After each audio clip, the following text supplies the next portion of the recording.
Nice shot, Cosmos. Boy, when your rabbit beats you in pool, it's time to quit. Hello, everyone, and welcome to this film short 67 titled Under the Narrows Bridge.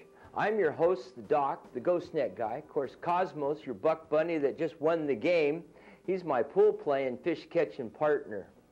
If you've just joined us for the very first time, I'd like to welcome you. And if you've been following along on these film shorts, I'd like to say thank you. Cosmos and I really enjoy making these shorts. Hey, we received a letter from a viewer. Dear Doc and that amazing buck bunny Cosmos, hey, I really enjoy your film shorts, and I'm writing this to ask a favor of Cosmos. Where you at, Cosmos? He's outside with charcoal. You see, for years now, I've been commuting back and forth across the bridge to Tacoma and Gig Harbor. In the early morning commute, you can see the train coming out of the Ruston Tunnel that crosses under Point Defiance. All the while, the sunrises are so awesome, the way it reflects off the bridge over the calm water. This combination slows the traffic down so that I can safely look over the edge of the bridge onto the water, and that's when it hit me. He wants to know what it looks like under the Narrows Bridge. He goes on to say, I've watched this 4-lane bridge grow into something new just about every time I crossed over it. For instance, I'm on a carpool commute to work, leaving Gig Harbor, headed towards Tacoma.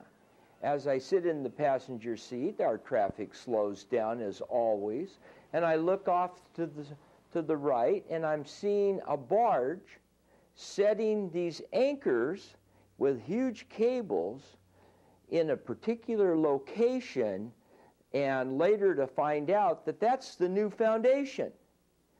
And some time later, like months go by, and now the traffic's slowing again as I make the evening commute from Tacoma, only to watch these huge sections of highway be attached to a cable system. And it's critical with this barge running on this GPS coordinates to keep this barge in the current, not moving, to allow these guys to set these pins through the cables and then slowly lift this up into place. Once it's lifted, they continue adding these sections off of this huge ship that's anchored alongside of the work area. And over a period of months, each one of these sections will be added to form the bridge that we all drive on today.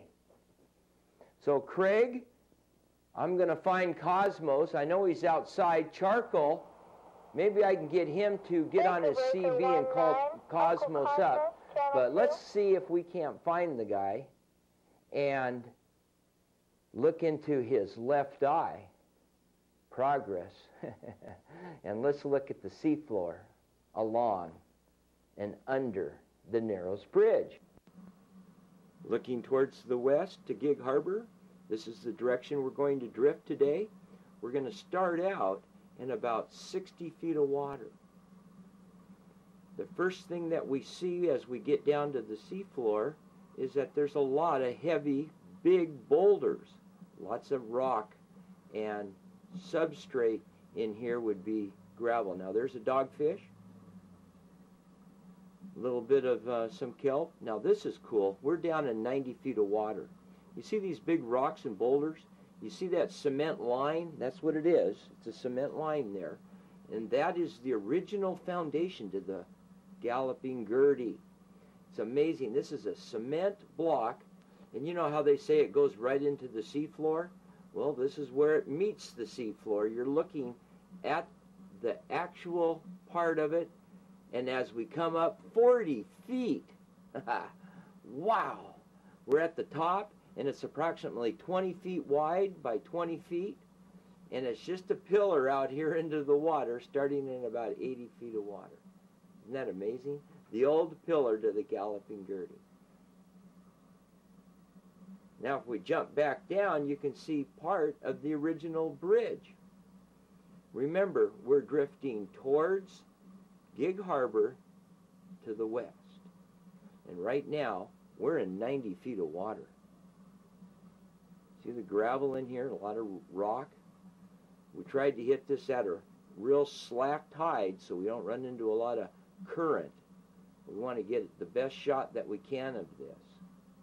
And the other interesting thing is, as we've been drifting here, we're starting to pick up some fish that are curious and they like to follow the camera.